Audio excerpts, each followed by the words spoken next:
Hello friends, ഞാൻ ഇന്നിവിടെ ഒരു അടിപൊളി മന്തിയാണ് ഉണ്ടാക്കാൻ പോകുന്നത്.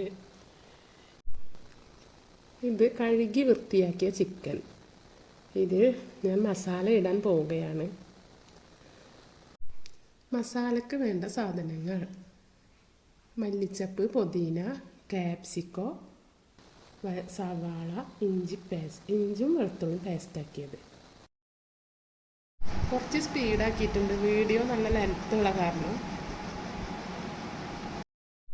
ഇനി പൊടി ഐറ്റംസ് ഇടാൻ പോവുകയാണ്. കുറച്ച് കുരുമുളകും നല്ല ജീരകവും കുറച്ച് വലിയ ജീരകവും പൊടിച്ചത് മസാല, പിന്നെ മന്തി മസാല ഇട്ട് ഇനി മാഗി ക്യൂബ് ഇടുക.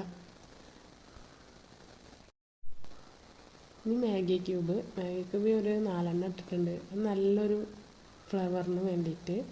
പിന്നെ മഞ്ഞൾപ്പൊടി, മുളകും പൊടി ഒക്കെ കുറച്ചിടുക.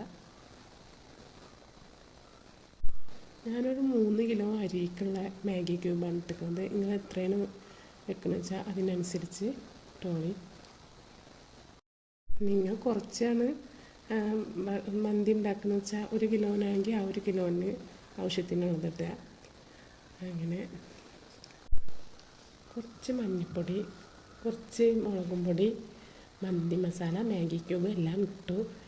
ഇനി പിന്നെ കുരുമുളക്, പെരുംജീരകം, കുറച്ച് നല്ല ജീരകം കൂടി ഒന്ന് പൊടിച്ചിട്ട് അതിട്ട്. ഇനി ഗരം മസാല 1 ടീസ്പൂൺ ഇട്ട്. പിന്നെ ഈ മാഗി ക്യൂബ് ഇട്ടാൽ ഉപ്പ് ഇടേണ്ട ആവശ്യമില്ല കേട്ടോ. ഉപ്പിനും കൂടിയുള്ള ഇതാണ് മാഗി ക്യൂബ്. പിന്നെ ഇനി സൺഫ്ലവർ ഓയിൽ ഒഴിക്കുക. എന്നിട്ട് നന്നായി മിക്സ് ചെയ്യുക.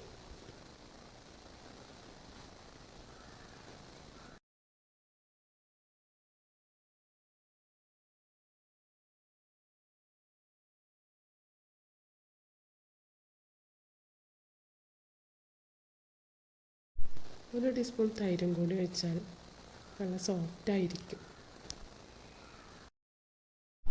ഞാനിതിൽ റെഡ് കളറും കൂടി ചേർക്കുന്നുണ്ട്.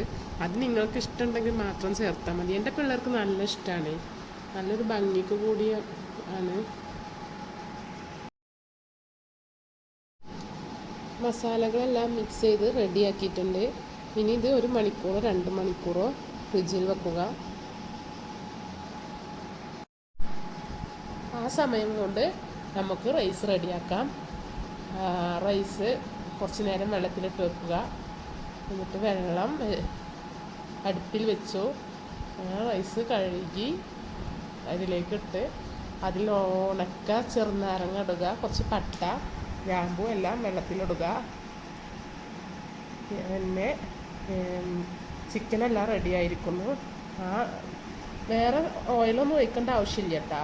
ഈ സൺഫ്ലവർ ഓയിൽ മിക്സ് ചെയ്തതിൽ തന്നെ ഉണ്ട്, മസാലയിൽ തന്നെ ഉണ്ട്. അതെല്ലാം ഇട്ട് നല്ല ഫ്രൈ ആക്കി എടുത്തതിന് ശേഷം റൈസ് വെന്തു. ഇനി ഞാൻ ദമ്മിടുകയാണ്. നിങ്ങളുടെ വീട്ടിൽ പാലുണ്ടെങ്കിൽ ഏറ്റവും നല്ലതാണ്, കട്ട പിടിക്കാതിരിക്കാൻ. 1 ടീസ്പൂൺ പാലിൽ പിന്നെ മഞ്ഞൾപ്പൊടി 1 നുള്ള് മതി, അത് കലക്കി വെക്കുക. റെഡ് കളർ ഉണ്ടെങ്കിൽ 1 ടീസ്പൂൺ പാലിൽ 1 നുള്ള് റെഡ് കളറും കലക്കി വെക്കുക. എന്നിട്ട് നമ്മൾ ഈ ചിക്കന് ദമ്മിട്ടതിന് ശേഷം റൈസിൽ ഇങ്ങനെ കയ്യേറ്റൊന്ന് അതിന് നമുക്ക് കുടഞ്ഞു കൊടുക്കുക. ഈ റെഡ് കളറും യെല്ലോ കളറും ഇട്ട മന്തി റൈസിന് നല്ലൊരു ഭംഗിയുണ്ടാവും. ഇനി ഞാൻ റൈസിൻ്റെ മേലെ പുകയിടാൻ പോവുകയാണ്. അത് അടുപ്പിൽ നിന്ന് കുറച്ച് കരി എടുത്തു. എന്നിട്ട് അതിൽ സൺഫ്ലവർ ഓയിൽ അത് റൈസിൻ്റെ ഉള്ളിൽ വെച്ചു. എന്നിട്ട് സൺഫ്ലവർ ഓയിൽ ഒഴിച്ച് ഇനി മൂടിയിടും. കരിക്ക് പകരം ചാർക്കോൾ ഉള്ളവർ അത് ഇട്ടോളിട്ട. ഞാൻ ദമ്മ് പൊട്ടിച്ചിരിക്കുന്നു. എൻ്റെ 3 അനിയത്തിമാരും വീട്ടിൽ വന്നിട്ടുണ്ട്. അവർക്ക് ഞാൻ സെർവ് ചെയ്യണം. ഇനി കഴിച്ചതിൻ്റെ എന്താണ് റിസൾട്ട് വെച്ചാൽ കമൻറ്റിൽ അറിയിക്കുക. എന്നാൽ എല്ലാവരോടും അസ്സലാമു അലൈക്കും. അടുത്ത വീഡിയോയിൽ കാണാം.